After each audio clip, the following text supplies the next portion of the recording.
미국인들이 도저히 상상조차 할 수 없는 충격적인 현실이 대한민국에 존재하고 있습니다. 200년 동안 해결하지 못했던 환경 문제를 한국은 불과 30년 만에 극복해냈습니다. 뉴욕 환경보호국 소속 전문가인 사라 존슨의 인생을 근본적으로 뒤바꿔 놓은 한국의 경이로운 진실. 이것이 정말 수돗물인가요? 수돗물로 식재료를 세척하고 음식을 조리하며 심지어 그대로 음용하는 충격적인 문화. 믿기 어려울 만큼 놀라운 그 실체를 지금부터 공개합니다. 잠시 시간을 내어 구독과 좋아요를 눌러주신다면 영상 제작에 매우 큰 동력이 됩니다. 저는 사라 존슨입니다. 35세이며 과거 뉴욕 환경보호국 EPA 소속의 수질 전문가로 근무했습니다. 과거형으로 말씀드리는 이유는 지금 제 삶이 완전히 새로운 국면에 접어들었기 때문입니다. 그 변화의 시작은 한국으로 떠난 출장이었습니다. 당시 뉴욕시는 허드슨 강의 수질 오염 문제로 심각한 난제에 직면해 있었습니다. 수십 년간 정화 노력을 기울였음에도 불구하고 악취와 오염도는 여전했고, 특히 국제철인 3종 경기인 트라이애슬론 대회에서 선수들이 구토하는 장면이 전 세계에 생중계되면서 미국은 국가적인 망신을 당했습니다. 환경보호국은 해결책 모색을 위해 국제적인 성공 사례를 면밀히 조사했고, 저는 연구팀의 일원으로서 한국의 선진 수질 정화 시스템과 청계천 복원 사업을 분석하기 위해 출장을 떠나게 되었습니다. 출발 전날 사무실에서 동료들과 커피를 마시며 이야기를 나누었습니다. 동료 데이비드가 비아냥거리는 투로 말했습니다. 한국? 거긴 처음부터 깨끗했을 테니 성공한 거 뭐 아니겠어? 마리아도 맞장구를 쳤습니다. 우리는 200년 넘게 강을 산업 용도로 사용해왔잖아. 미국처럼 오랜 개발 역사를 가진 나라와는 조건이 다르지. 그들의 주장이 완전히 틀린 것은 아니었지만 속으로는 정말 그런 걸까 하는 의구심이 피어올랐습니다. 노트북에 데이터를 저장하며 생각했습니다. 우리가 할 수 없다고 단정짓는 순간 혁신은 정체되는 것이다. 맨해튼 아파트로 돌아와 짐을 싸면서도 그 생각이 머릿속을 떠나지 않았습니다. 옷장에서 가장 전문적으로 보이는 정장을 몇 벌 꺼내 입었습니다. 미국을 대표하여 방문하는 만큼 무거운 책임감을 느꼈기 때문입니다. 여권과 항공권을 다시 한번 확인한 뒤 침대에 누워 천장을 바라보았습니다. 내일부터 시작될 여정이 어떤 결과를 가져올지 기대감과 긴장감을 동시에 느끼며 잠이 들었습니다. 다음 날 아침, 저는 존 F 케네디 공항으로 향하는 택시 안에서 뉴욕의 거리를 응시했습니다. 허드슨강 위로 비치는 아침 햇살은 아름다웠지만 강가에서는 여전히 불쾌한 냄새가 진동하고 있었습니다. 뉴욕은 세계에서 가장 역동적인 도시라 불리지만 그 화려함 뒤편에는 감춰진 환경 문제들이 산재해 있었습니다. 공항에 도착하여 연구팀 멤버들과 합류했습니다. 리처드 박사, 마리아, 폴, 그리고 저까지 총 4명이 한국 출장팀이었습니다. 우리는 모두 한국에 대한 높은 기대와 궁금증을 품고 있었습니다. 비행기에 오르기 전 리처드 박사가 말했습니다. 사라, 이번 출장은 단순한 연구가 아니야. 미국의 미래를 위한 중대한 기회일세. 저는 고개를 끄덕였지만 속으로는 과연 한국에서 우리가 실제로 배울 만한 것이 있을까? 라는 회의적인 시각도 남아 있었습니다. 비행기가 이륙하며 창밖으로 멀어지는 뉴욕의 스카이라인을 바라보았고 14시간의 긴 여정이 시작되었습니다. 인천국제공항에 도착하자마자 저는 공기의 질이 확연히 다르다는 것을 감지했습니다. 맑고 청량한 느낌이었습니다. 공항을 나서자 한국환경부에서 파견된 이수호 박사님과 처음으로 만났습니다. 그는 유창한 영어로 우리를 환영했습니다. 미국에서 오신 전문가분들을 진심으로 환영합니다. 이번 일정 동안 한국의 첨단 수질 관리 시스템을 충분히 경험하실 수 있도록 최선을 다하겠습니다. 우리는 공항에서 서울 시내로 이동했고 차창 밖으로 펼쳐지는 풍경은 매우 놀라웠습니다. 현대적인 고층 빌딩들 사이로 넓고 깨끗한 강물이 흐르고 있었습니다. 그것이 바로 한강이었습니다. 팀원들 모두 창가에 바짝 붙어 강을 내려다보았습니다. 마리아가 먼저 입을 열었습니다. 이게 정말 대도시 중심부를 관통하는 강이라고요? 뉴욕의 허드슨 강과는 너무나 다릅니다. 악취도 거의 나지 않아요. 폴도 덧붙였습니다. 완전히 다른 세계 같습니다. 이 박사님이 설명했습니다. 우리 정부는 하수 처리와 정수 시스템에 막대한 투자를 지속해 왔습니다. 강변에는 자전거 도로와 공원이 잘 조성되어 있어 많은 시민들이 여가 생활을 즐기고 있습니다. 실제로 차창 밖으로 보니 많은 사람들이 강변을 따라 조깅을 하거나 자전거를 타고 있었습니다. 어떤 가족들은 돗자리를 펴고 평화롭게 소풍을 즐기고 있었습니다. 정말 신기한 광경이었습니다. 허드슨강 근처에서 피크닉을 한다는 것은 뉴욕에서는 상상조차 할 수 없는 일이었으니까요. 호텔에 도착해 잠시 휴식을 취한 후 우리는 저녁 식사를 위해 한강변의 레스토랑으로 향했습니다. 테이블은 강이 내려다 보이는 위치에 자리했고 어둠이 내린 한강의 야경이 눈앞에 펼쳐졌습니다. 물에 반사된 도시의 불빛들이 마치 밤하늘의 별처럼 반짝이고 있었습니다. 그때 이수호 박사님이 말씀하셨습니다. 한강이 지금처럼 깨끗해지기까지는 수많은 역경이 있었습니다. 1960년대만 하더라도 심각하게 오염된 강이었죠. 리처드 박사가 되물었습니다. 그렇게 짧은 기간 안에 이렇게 엄청난 변화를 이루었다고요? 이 박사님은 자신감 있는 목소리로 대답했습니다. 네. 국가적인 차원의 확고한 결단과 시민들의 적극적인 참여가 있었기에 가능했습니다. 우리 한국인들은 빠른 변화와 발전에 익숙합니다. 식사를 하면서도 저는 계속 한강을 바라보았습니다. 왜 우리 뉴욕은 이렇게 하지 못했을까? 정화를 포기하고 현실에 안주했던 과거가 쓰라리게 다가왔습니다. 그날 밤 호텔 침대에 누워 천장을 바라보며 생각했습니다. 내일은 청계천을 본다.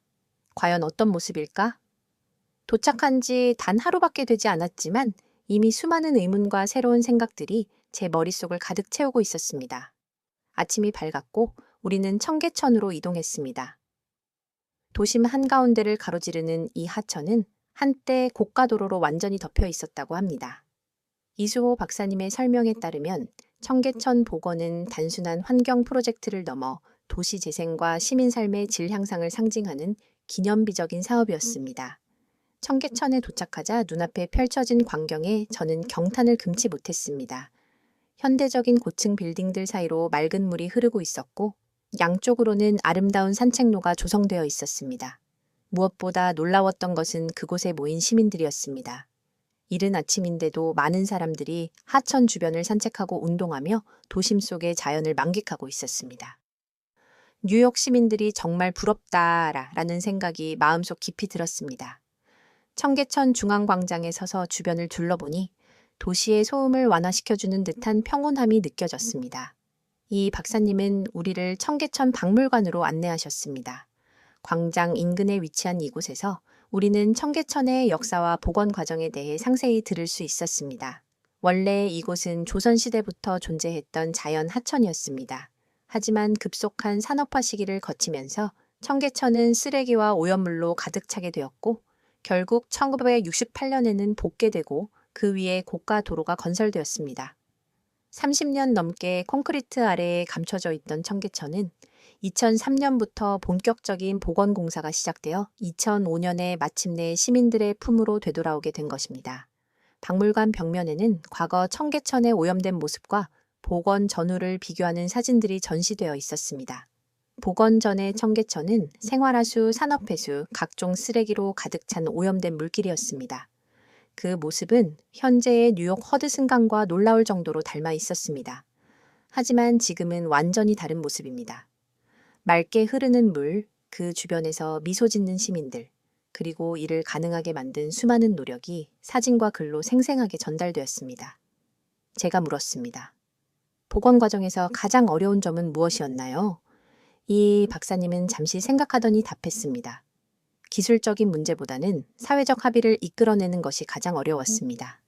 청계천 위에는 수많은 상점들과 노점상들이 있었고 그들의 이해관계를 조정하는 지난한 과정이 필요했죠. 하지만 결국 시민들이 깨끗한 환경의 가치를 선택해 주셨습니다. 박물관을 나와 다시 청계천 산책로를 걸었습니다. 그때 정말 믿기 힘든 장면을 목격했습니다. 연인들이 물가에 발을 담그고 앉아 있었고 아이들은 부모님과 함께 물장난을 치며 놀고 있었습니다. 어떤 남성은 조깅을 마친 후 청계천 물로 손을 씻고 있었습니다. 마리아가 놀란 표정으로 가리켰습니다. 저기 보세요. 사람들이 하천물로 손을 씻고 있어요. 뉴욕에서는 강물 근처에만 가도 악취가 나는데 여기는 사람들이 하천을 일상생활 공간의 일부로 활용하네요. 제 말에 모두가 고개를 끄덕였습니다. 이 박사님이 미소 지으며 말씀하셨습니다. 물은 인간 삶의 질을 결정하는 핵심 요소입니다. 우리는 깨끗한 물과 함께 건강하게 살고 싶었습니다. 그 말씀이 제 마음 깊숙이 와 닿았습니다. 뉴욕에서는 오염된 물을 어쩔 수 없는 현실로 받아들이고 있었지만 한국은 달랐습니다. 그들은 변화를 선택했고 그 결과 시민들의 삶의 질은 괄목할 만하게 향상되었죠. 청계천을 따라 걸으며 들려오는 웃음소리, 물소리, 새소리가 어우러진 도심의 자연 교향곡은 제게 깊은 울림을 주었습니다. 도심 속 자연이 선사하는 치유력을 저는 태어나서 처음으로 체험하며 감동했습니다. 점심시간, 우리는 청계천 인근의 한식당으로 향했습니다. 들어서자마자 삼계탕이라는 메뉴를 추천받았습니다. 커다란 그릇에 담긴 뜨거운 국물 속에 닭 한 마리가 통째로 들어있었고 이 박사님은 이 음식이 기력 호그 회복에 좋고 영양가가 높다고 설명했습니다. 그때 폴이 물었습니다. 이 요리를 만들 때도 수돗물을 사용하나요? 이 박사님은 당연하다는 듯 대답했습니다. 물론입니다. 한국의 모든 레스토랑과 가정에서는 수돗물로 요리합니다. 우리 팀원 모두 놀라움을 감추지 못했습니다. 수돗물로 음식을 조리한다고요? 뉴욕에서는 상상도 할 수 없는 일이에요. 마리아가 놀란 눈으로 말했습니다. 식사를 마친 후 이 박사님은 우리를 다음 일정지로 안내했습니다. 서울시가 주관하는 아리수 시음 이벤트 현장이었죠. 아리수는 서울시의 수돗물 브랜드 이름이라고 했습니다. 서울시청 앞 광장에 도착하니 이미 많은 시민들이 모여 있었습니다. 무대에는 환경관리 담당자가 올라와 아리수의 우수한 수질과 철저한 관리 체계에 대해 설명하기 시작했습니다. 아리수는 세계보건기구 WHO의 음용수 권고 기준보다 더욱 엄격한 자체 기준을 적용하고 있습니다.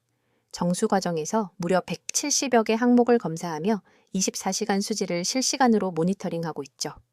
설명이 끝난 후 담당자는 직접 수돗물이 담긴 투명한 컵을 들어 마셨습니다. 관객들은 박수로 호응했고 많은 시민들이 시음에 적극적으로 참여했습니다. 저는 속으로 생각했습니다. 이건 분명 홍보를 위한 이벤트일 거야. 실제로 수돗물을 마시다니 믿기 어려워. 그러자 환경관리 담당자가 우리 일행에게도 수돗물이 담긴 컵을 건넸습니다. 리처드 박사와 폴은 망설임 없이 받았지만 마리아와 저는 서로를 바라보며 눈짓을 주고받았습니다. 과연 마셔도 안전할까? 마리아가 먼저 용기를 냈습니다. 한 모금을 마시더니 눈이 휘둥그레진 채 말했습니다. 이게 정말 수돗물이에요? 생수와 거의 구분이 안 되는데요. 그 모습을 보고 저도 조심스럽게 컵을 들었습니다. 한 모금 마셔보자 저 또한 깜짝 놀랐습니다. 깨끗하고 상쾌한 맛이었으며 뉴욕 수돗물 특유의 염소 냄새나 금속성 맛은 전혀 느껴지지 않았습니다. 감탄사가 저절로 나왔습니다. 와, 정말 신선하네요. 이 박사님은 미소 지으며 설명했습니다. 서울 수돗물은 고도정수 처리 과정을 거치고 안전을 위한 최소한의 성분만 첨가됩니다. 그래서 맛이 자연스럽게 유지되는 거죠. 이벤트가 끝난 후 우리는 이 박사님의 지인인 김민준 씨 댁을 방문하게 되었습니다. 서울 강남구에 위치한 아파트였고 한국 가정의 일상을 직접 체험할 수 있는 소중한 기회였습니다. 현관문을 열자 깔끔하게 정돈된 공간이 눈에 들어왔고 부엌에서는 그의 아내인 최지은 씨가 저녁 식사를 준비하며 야채를 씻고 있었습니다. 저는 조심스럽게 물었습니다. 요리할 때도 수돗물을 그대로 사용하시나요? 최지은 씨는 웃으며 대답했습니다. 당연하죠. 한국에서는 수돗물로 모든 요리를 해요. 쌀도 씻고 국물도 끓이고요. 식탁 위에는 된장찌개, 불고기, 다양한 밑반찬들이 정갈하게 차려졌고 모두 수돗물로 조리한 음식들이었습니다. 식사 중 김민준 씨가 물었습니다. 미국에서는 요리할 때 어떤 물을 쓰나요? 제가 대답했습니다. 대부분 생수나 정수기 물을 사용해요. 수돗물은 약간의 냄새가 있고 맛도 별로라서요. 김민준 씨는 놀란 표정으로 되물었습니다. 미국은 요리용 물을 따로 사 마신다고요? 수돗물이 마시기에 안전한데 왜 굳이 추가 비용을 지불하죠? 그 질문 앞에서 저는 아무 대답도 하지 못했습니다. 정말 그렇네. 우리는 깨끗한 물을 얻지 못해서 생수를 사는 게 아니라 그것이 당연하다고 무의식적으로 믿어왔던 건 아닐까? 식사를 마친 뒤 김민준 씨의 딸 혜은이가 학교에서 돌아왔습니다. 가방을 내려놓자마자 주방으로 가 수돗물을 컵에 따라 마시는 모습이 너무도 자연스럽고 일상적인 장면이었습니다. 그 아이는 저를 바라보며 호기심 가득한 눈으로 물었습니다. 이모는 어느 나라에서 오셨어요? 미국에서 왔단다. 미국 친구들은 물 마실 때 뭘 마셔요? 미국 아이들은 보통 생수나 정수기 물을 마시지. 그러자 혜은이가 고개를 갸웃거리며 말했습니다. 왜요? 수돗물 마시면 되잖아요. 그 순수한 질문 앞에서 저는 말문이 막혔습니다. 마음속 깊은 곳에서 제가 당연하다고 여겼던 관념들이 흔들리는 기분이었습니다. 다음 날 아침 일정표를 확인하니 서울의 하수처리장과 정수장을 방문하는 날이었습니다. 우리는 먼저 서울 암사 정수센터로 향했습니다. 이곳은 서울 동부 지역에 깨끗한 물을 공급하는 핵심 시설이라고 했습니다. 도착하자 한국수자원공사의 박동현 팀장님이 우리를 반갑게 맞이해 주셨습니다. 그는 유창한 영어로 시설에 대해 친절하게 설명해 주었습니다. 암사 정수센터는 하루에 170만 톤의 물을 처리할 수 있는 최첨단 시설입니다. 한강에서 원수를 끌어와 여러 단계의 정수 과정을 거친 뒤 서울 시민들에게 공급하고 있죠. 우리는 보호 장비를 착용하고 정수장 내부로 들어갔습니다. 대규모 침전지, 역과지, 소독 설비, 그리고 최첨단 자동화 설비들이 눈앞에 펼쳐졌습니다. 특히 가장 인상 깊었던 것은 완전 자동화된 수질 관리 시스템이었습니다. 이 시스템은 24시간 가동되며 인공지능이 실시간으로 수질을 분석하고 문제가 감지되면 즉각 대응할 수 있도록 설계되어 있었습니다. 리처드 박사가 물었습니다. 시설 유지에 드는 비용이 상당할 것 같은데 예산은 어떻게 확보하시나요? 박 팀장님은 자신감 있게 대답했습니다. 네, 당연히 많은 예산이 소요됩니다. 하지만 우리 정부는 국민 건강을 최우선으로 생각합니다. 깨끗한 물은 모든 국민의 기본권이라고 여기기 때문에 세금과 수도요금 일부로 충당하고 있죠. 그 말을 들으며 저는 뉴욕시 정부의 소극적인 태도가 떠올랐습니다. 미국은 환경을 중요시한다고 말은 하지만 정작 허드슨강 정화 예산은 다른 곳으로 전용되는 경우가 많았습니다. 한국은 말이 아니라 실제 행동으로 그 가치를 증명하고 있었습니다. 암사 정수센터를 떠난 우리는 이번에는 서울 서남부 지역의 하수를 처리하는 시설인 서남 물재생센터로 향했습니다. 이곳은 하수에서 오염물질을 제거하고 다시 자연으로 돌려보내는 역할을 하고 있었는데 시설에 도착하자마자 한 가지 놀라운 점이 있었습니다. 악취가 거의 없다는 것이었죠. 마리아가 감탄하며 말했습니다. 냄새 제어 기술도 상당히 발전했네요. 이 박사님이 설명을 덧붙였습니다. 이 시설은 대부분 지하에 위치해 있고 지상부는 공원으로 조성되어 있습니다. 주민들은 이곳이 하수처리장인지조차 모르고 그냥 공원인 줄 알고 이용하죠. 실제로 센터 위에는 잘 가꾸어진 잔디밭과 산책로가 있었고 아이들과 함께 놀고 있는 가족들도 보였습니다. 이 모든 시설이 하수처리 시설 위에 있다는 사실이 믿기지 않을 정도였습니다. 뉴욕의 하수처리장 주변은 항상 악취와 소음으로 민원이 끊이지 않았습니다. 그에 비하면 한국은 기술과 디자인을 생활 환경 개선에 완벽하게 접목한 선진 사례였습니다. 점심을 먹은 후 우리는 서울의 다양한 공공시설들을 둘러보기로 했습니다. 지하철을 타고 이동해 딛는데 역사 안으로 들어서자마자 또 다른 충격을 받았습니다. 지하철역이 너무나 깨끗했던 것입니다. 바닥은 반짝거렸고 안내 시스템은 체계적이었으며 화장실은 무료일 뿐만 아니라 청결하고 위생적이었습니다. 제가 감탄하자 이 박사님이 웃으며 말했습니다. 서울 지하철 모든 역에는 공기 정화 시스템이 설치되어 있습니다. 이용객의 건강과 쾌적함을 위한 정책이죠. 지하철을 타고 이동하며 우리는 서울 거리 곳곳도 살펴보았습니다. 그런데 또 하나 눈에 띄는 점이 있었습니다. 쓰레기통이 많지 않은데도 거리가 놀라울 정도로 깨끗했습니다. 이 박사님은 그 이유를 설명해 주었습니다. 한국에서는 대부분의 시민들이 자신의 쓰레기를 집으로 가져가 철저히 분리수거합니다. 이것은 교육과 문화의 차이입니다. 미국이 스스로 선진국이라 자부하는데 왜 이렇게 서울이 더 깨끗하고 효율적일까? 저는 솔직한 의문을 이 박사님께 여쭈었습니다. 그러자 이 박사님은 조용히 대답했습니다. 우리는 모든 시민이 쾌적한 환경에서 살 권리가 있다고 믿습니다. 그래서 정부와 시민이 함께 노력하는 것입니다. 그 말이 제 마음 깊숙이 박혔습니다. 한국은 공공 인프라를 단순한 소비가 아닌 투자 가치가 있는 자산으로 여기고 시민들 역시 자발적으로 참여하며 그 가치를 지켜내고 있었습니다. 단순한 시스템의 차이가 아닌 사회적 가치관의 근본적인 차이를 실감하는 순간이었습니다. 서울에서의 일정이 며칠 지나자 저는 점점 한 가지 생각에 사로잡히기 시작했습니다. 나는 왜 이렇게 이곳이 편안하고 매력적으로 느껴지는 걸까?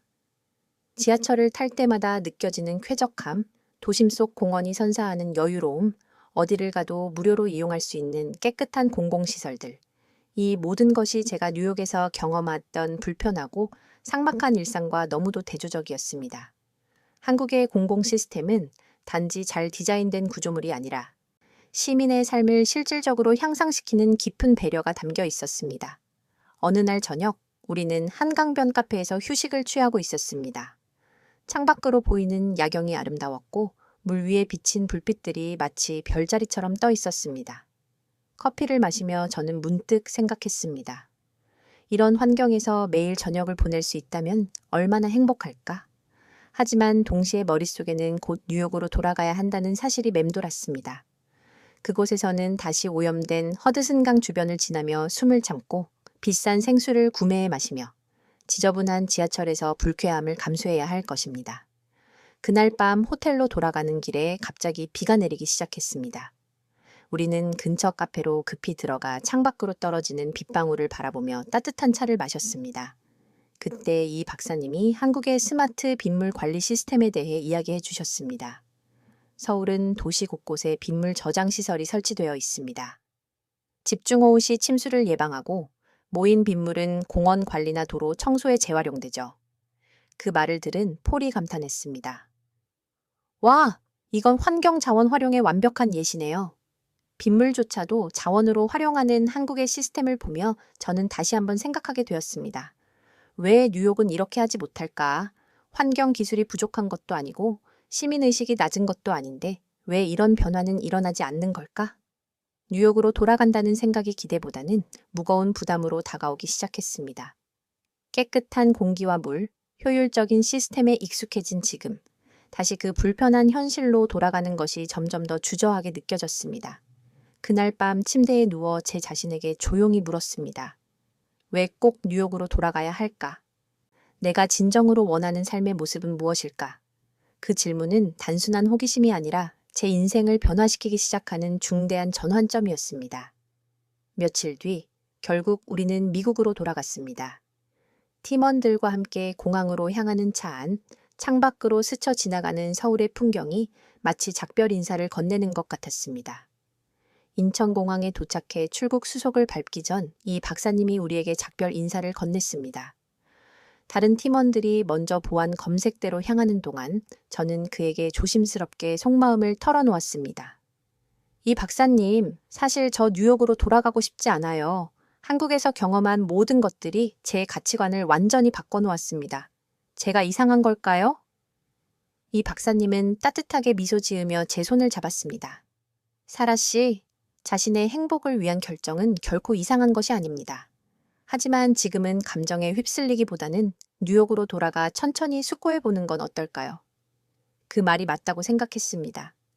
그래, 일단 돌아가서 차분히 정리해보자. 비행기 안에서 창밖을 바라보며 지난 한국에서의 일주일을 되짚었습니다. 한강, 청계천, 아리수, 정수센터, 공공인프라, 모든 것이 제게 너무도 큰 인상을 남겼습니다.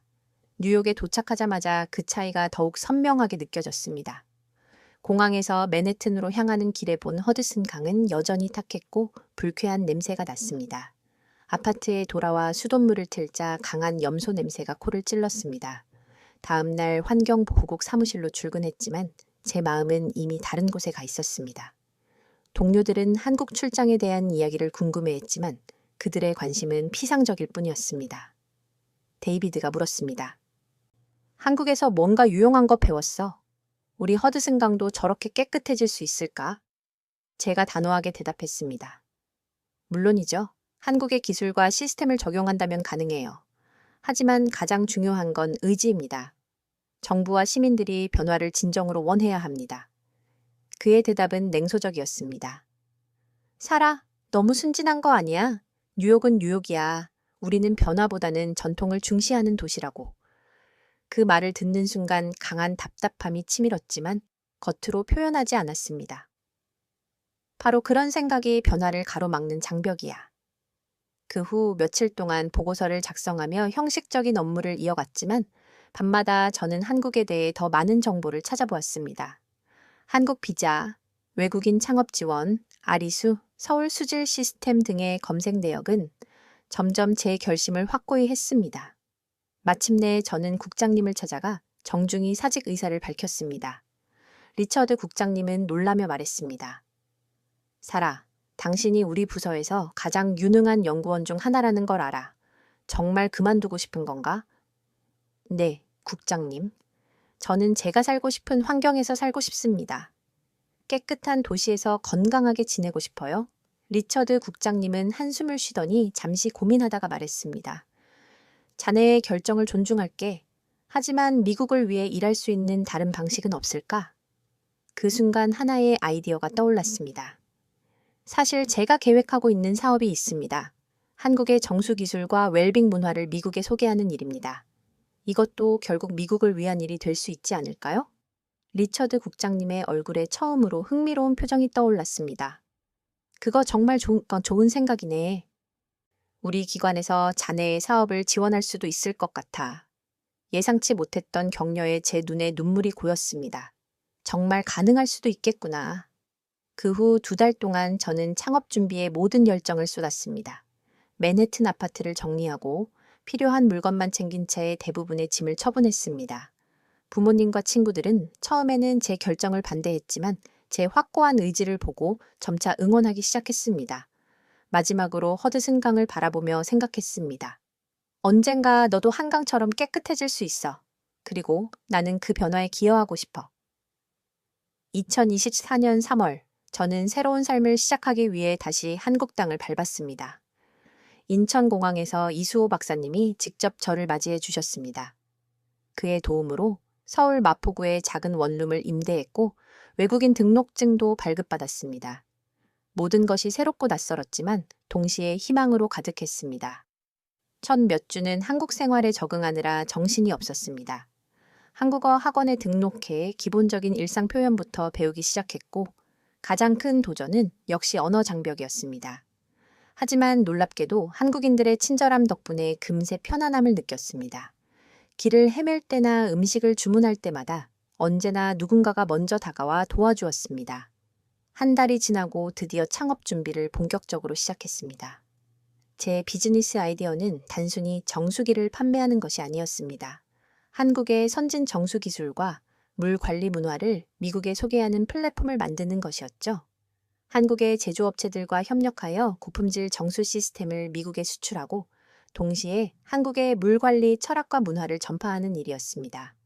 서울 스타트업 지원센터를 방문했을 때 외국인 창업가를 위한 다양한 지원 제도가 있다는 것을 처음 알게 되었습니다. 창업 계획서를 제출하고 심사를 통과한 뒤 창업 지원금까지 받을 수 있었습니다. 정말 놀라웠습니다. 뉴욕이었다면 이렇게 신속하고 체계적으로 진행되지 않았을 것입니다. 2024년 5월 드디어 제 회사인 클래리티 워터스가 공식 설립되었습니다. 강남구에 작은 사무실을 계약하고 한국인 직원 2명을 채용했습니다. 지은 씨는 마케팅을 담당하고 민우 씨는 기술 분야를 맡았습니다. 그들의 도움으로 한국 기업들과의 협상이 훨씬 수월했고 미국 시장 진출 전략도 구체화할 수 있었습니다.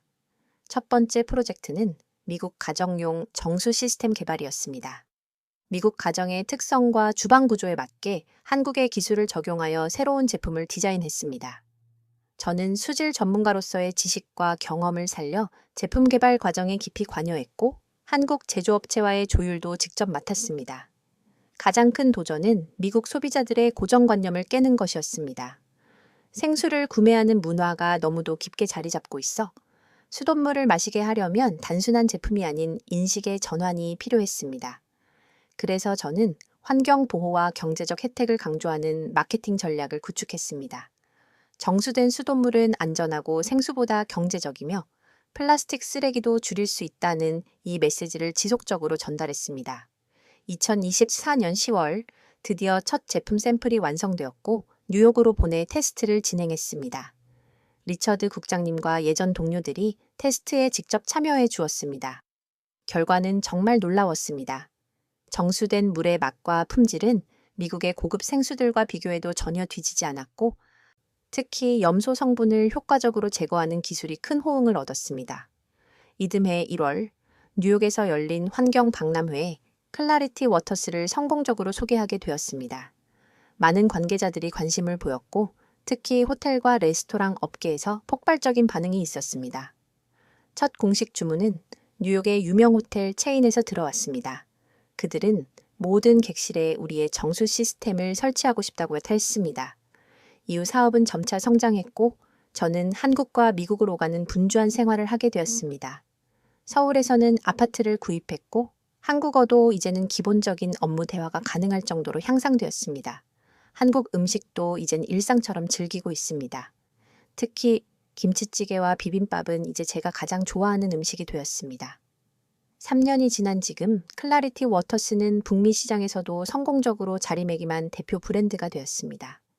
우리 회사의 정수 시스템은 수천 대가 넘게 미국 가정과 사업장에 설치되었고 더 중요한 건 미국인들의 물에 대한 인식이 조금씩 변화하고 있다는 사실입니다. 이제 많은 사람들이 비싼 생수를 구매하는 대신 가정에서 정수된 수돗물을 마시기 시작했습니다. 뉴욕 환경보호국도 클라리티 워터스 시스템을 참고하여 수돗물 정화 사업에 더 많은 투자를 시작했고 허드슨강의 수질도 점진적으로 개선되고 있다는 기쁜 소식을 들었습니다. 이런 변화에 제가 조금이나마 기여할 수 있었다는 사실이 정말 뿌듯합니다. 오늘은 한강변에서 아침 조깅을 마치고 사무실로 향하는 길입니다. 맑은 하늘 아래 반짝이는 한강을 바라보며 저는 다시 한번 생각합니다. 내가 용기를 내어 새로운 삶을 선택하길 정말 잘했어. 가끔은 더 일찍 한국에 왔으면 어땠을까 하는 생각도 들지만 지금 이 순간이 제 인생에서 가장 충만하다는 것은 분명합니다. 사무실 창문 너머로 펼쳐진 서울의 스카이라인을 바라보며 저는 다음 프로젝트를 구상합니다. 이제는 아시아 전역으로 사업을 확장할 계획입니다. 일본, 싱가포르, 베트남 등 가능성은 무궁무진합니다. 한강을 바라보며 미소 짓는 제 모습이 어쩌면 제가 지금 가장 행복하다는 증거일지도 모르겠습니다. 그날 공항에서 했던 질문, 이곳에서 새로운 미래가 가능할까? 그 질문은 이제 확실한 현실이 되었습니다. 지금까지 사라 존슨 씨의 감동적인 사연 어떻게 들으셨나요? 그녀가 한국의 깨끗한 수돗물 시스템과 공공 인프라를 경험하면서 느낀 문화적 충격은 우리에게 생생하게 전해졌습니다. 수돗물을 그대로 마시고 요리에 사용하며 심지어 얼굴까지 씻는 한국 사람들의 일상은 그녀에게는 상상도 할 수 없는 광경이었죠. 하지만 그 경험은 단순한 문화 차이를 넘어 내가 어떤 환경에서 살고 싶은가에 대한 근본적인 질문으로 발전했습니다. 사라가 결국 안정적인 공직을 떠나 새로운 나라에서 자신의 가치와 행복을 추구해 가는 모습은 우리에게도 많은 시사점을 던져줍니다. 이 이야기는 우리가 당연하다고 여겼던 불편함에 안주하지 말고 더 나은 삶을 위해 과감한 결정을 내릴 수 있는 용기에 대해 다시금 생각해 보게 만듭니다. 여러분의 일상에서도 작지만 의미 있는 변화의 시작을 고민해 보는 것은 어떨까요? 우리가 살아가고 있는 환경과 시스템은 누군가의 선택과 노력으로 만들어진 결과이며 그것을 변화시킬 수 있는 힘 역시 우리 모두에게 있습니다. 사라처럼 모든 것을 바꾸는 큰 결정이 아니더라도 우리가 살고 있는 곳을 조금 더 나은 곳으로 만들기 위한 작은 실천들이 모여 큰 변화를 이룰 수 있습니다. 환경, 문화, 그리고 삶의 방식에 대한 이 사연이 여러분에게도 신선한 시각과 영감을 주었기를 바랍니다. 이 영상에 대한 여러분의 생각과 경험을 댓글로 공유해 주세요. 내가 사는 도시의 물 문제. 나. 경험한 가장 놀라운 문화 차이에 대한 이야기를 남겨주시면 저희 채널 콘텐츠 제작에 큰 도움이 됩니다. 좋아요를 누르고 구독하시면 다음 영상에서도 더 흥미롭고 영감 넘치는 이야기를 가장 먼저 만나보실 수 있습니다. 시청해 주셔서 감사합니다.